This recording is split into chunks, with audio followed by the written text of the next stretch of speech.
interested with the money. Kasi ang mukha ninyo, mukhang pera. Oh. Sige, sagot.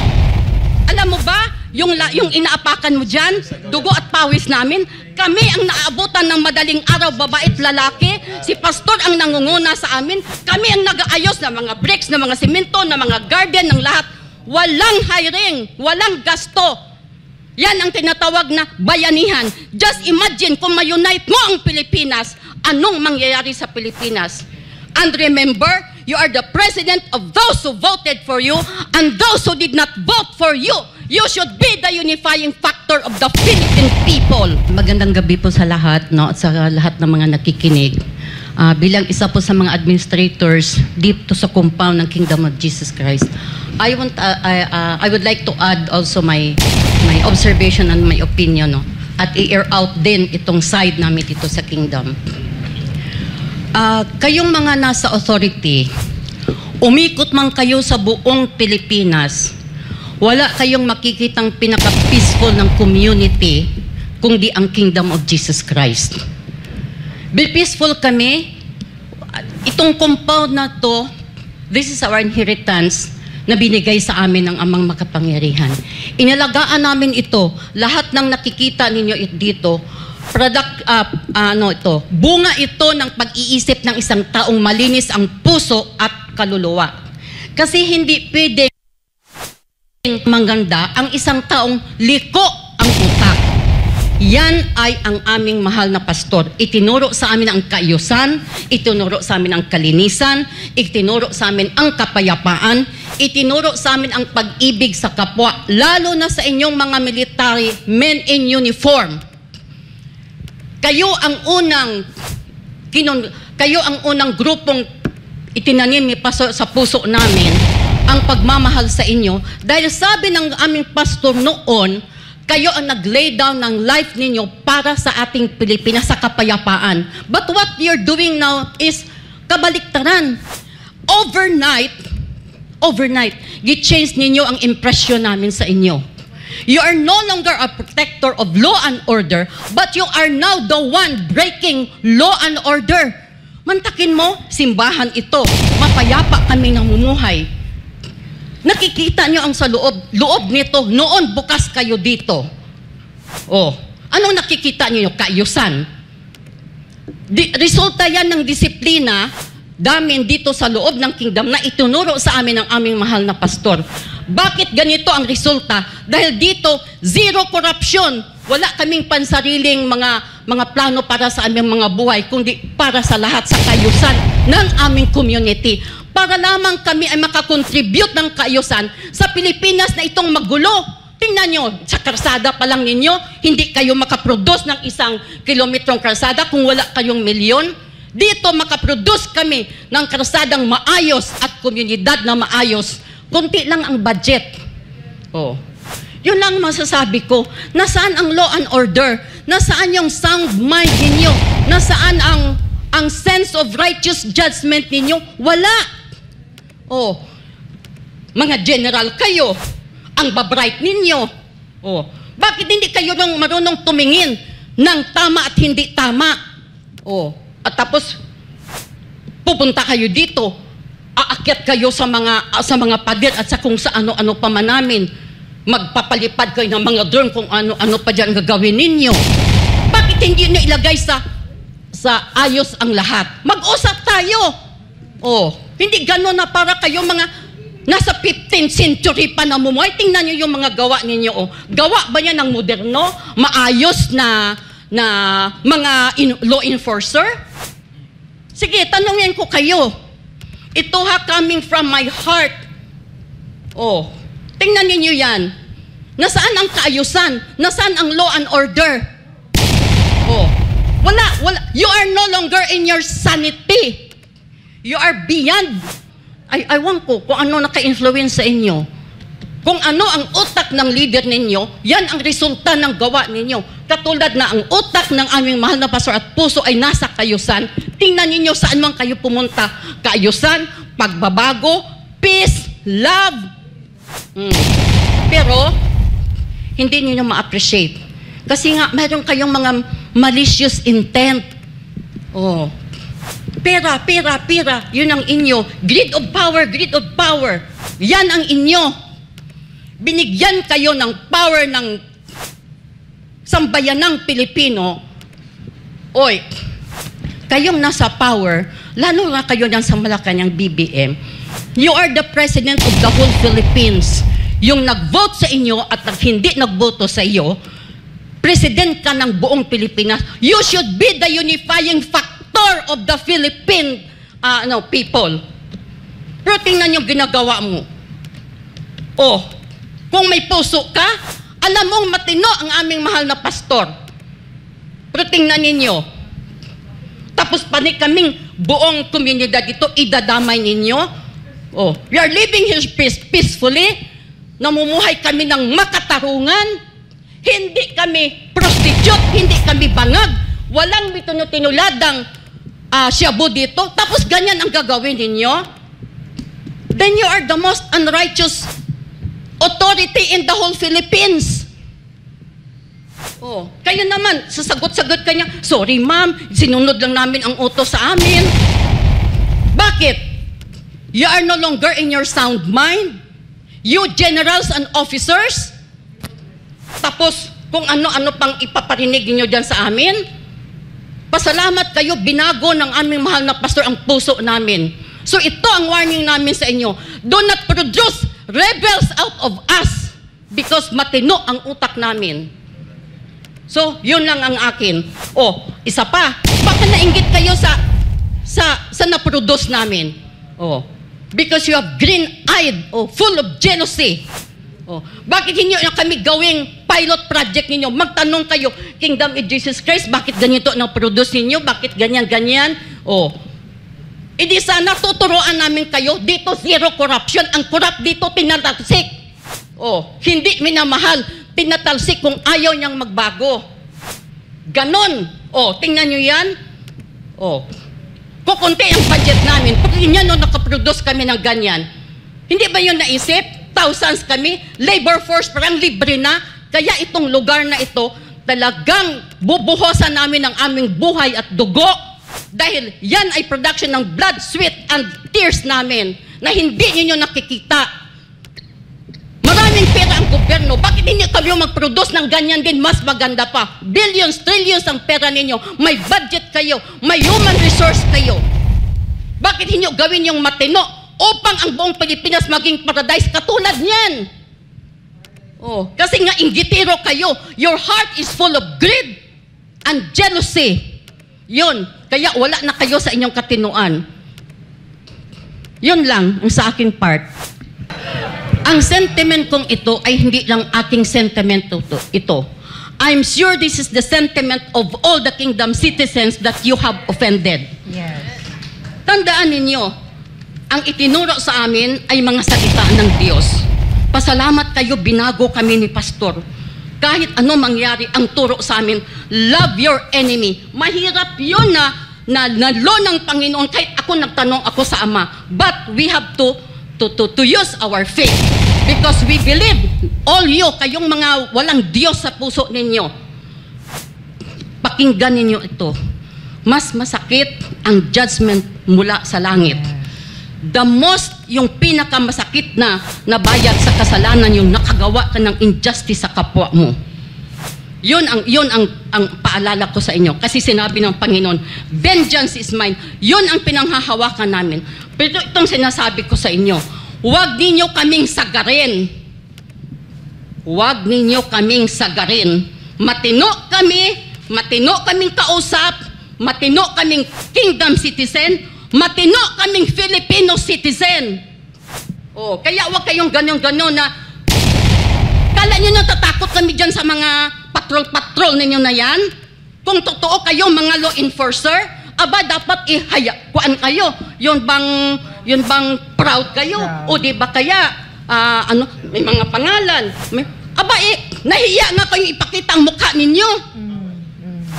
Kasi nga mula kayo sa kadiliman. Yun ang masasabi ko sa inyo. You are no longer the police enforcer or the law enforcer we used to respect before. Sorry to say that. Because you don't deserve even that uniform. You don't deserve the Philippine flag. You don't deserve the Philippines. O, tingnan niyo, nahiya kayo. Kung di kayo nahiya, magpakita kayo. Ma'am, pinoproteksyonan namin kayo, ganito, ganyan. Di na, nakatago kayo sa kadiliman. Kung kayo ay mula sa kaliwanagan, dyan kayo. Huwag kayo doon sa mga likod doon, magtago-tago doon sa mga kadamuhan. Huwag niyong itago ang mukha ninyo. Kung pogi kayo, ipakita ninyo. Pati maging proud ang Philippine government sa inyo. Sinabi ninyo, at ikaw, Honorable President, batas is batas. Pwes, bigyan ninyo kami ng example paano kayo tumupad sa batas.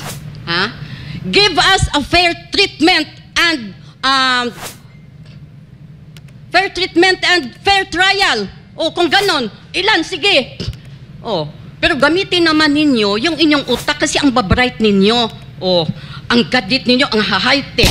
Hindi naman kayo mga bobo, kayong mga general. Bakit hindi kayo mag-investigate, ganito, ganyan, ganito, ganyan. Yun ang sa amin ba? You are sowing fear.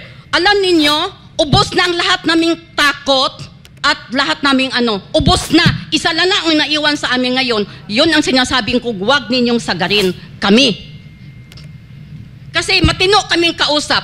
Ilang beses kayong pumasok dito. In-entertain namin kayo bilang mga tao at mga officer na we respect before. I don't know, hindi ko na ma-describe ninyo yung feeling ko sa inyo. Kung papasilitain mo lang siguro itong lahat ng mga kingdom citizen, aywan ko lang. Ako pa lang itong unang nagsalita kasi parang puputok ng dibdib ko ba? Kaya sinasabi ko sa inyo, huwag ninyo kaming sagarin, please. Do not produce rebels out of us.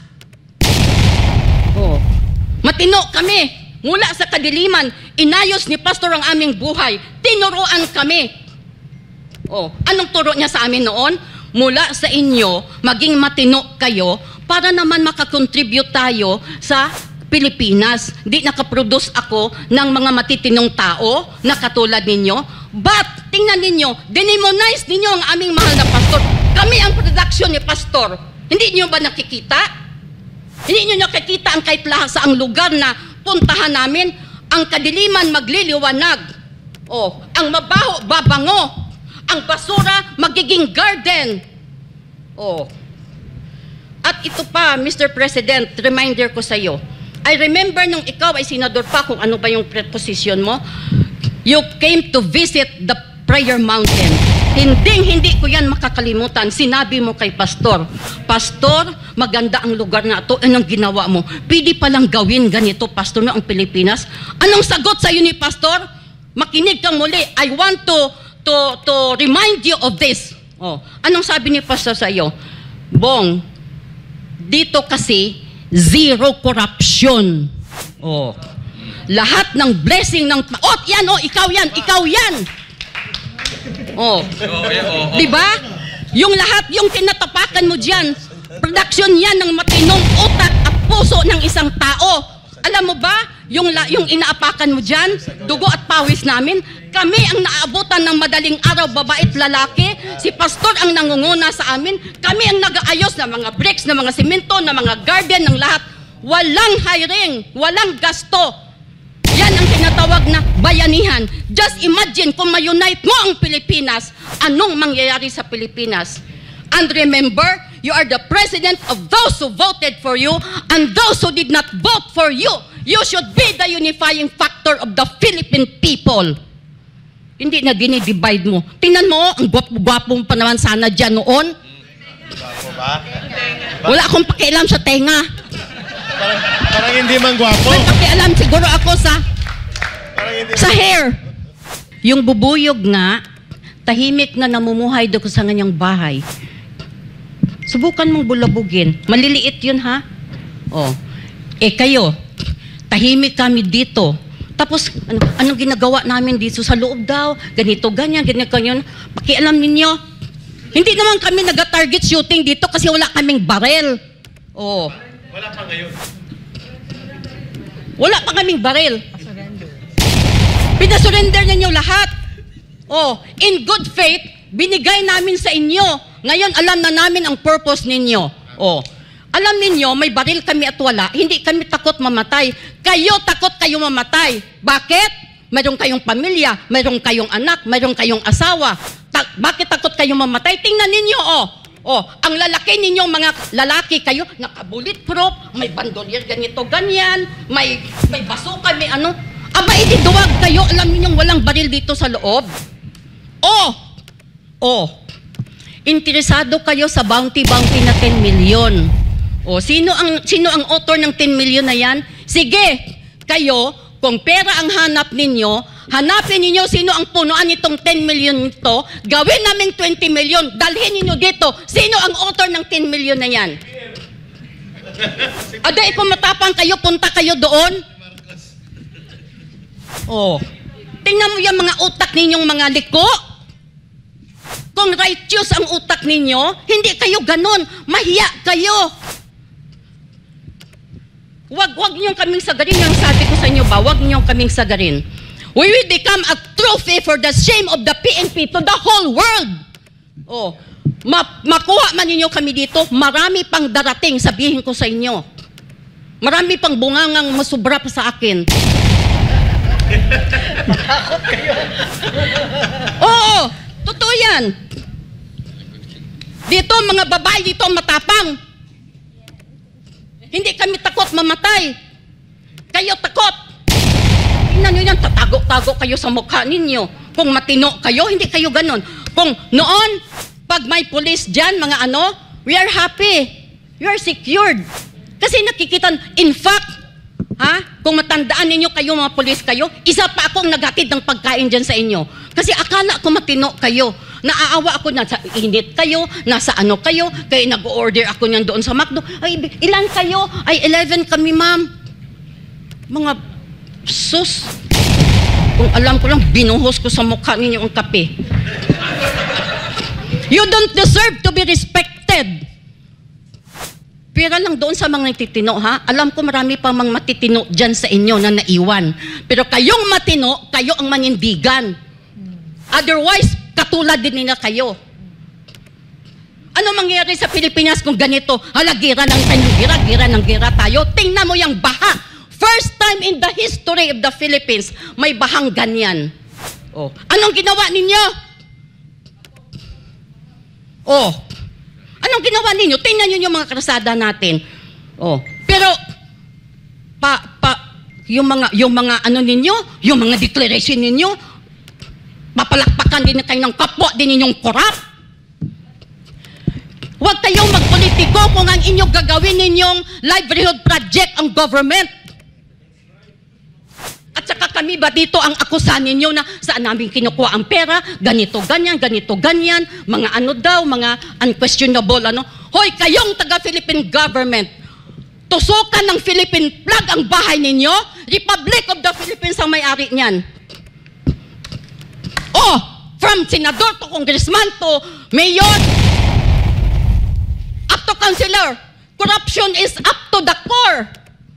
Tapos kami dito ang akusahan ninyo, kung makaakusa kayo kay pastor, parang siya na ang pinakamasamang tao sa buong mundo. Oh, may kasabihan tayo, if you want to look clean, stain others. Yan ang ginagawa ninyo kay pastor. Harapin nga ninyo yung mga kaputikan ninyo. We've been with this man for nearly 40 years. Kung masama ang ginagawa niya, ako ang unang magrebilde. Kasama yung mga babae dito. Kung ano-ano yung mga inaakusan ninyo, hindi yan ang ano, akala ninyo, you're not interested with what is righteous or not.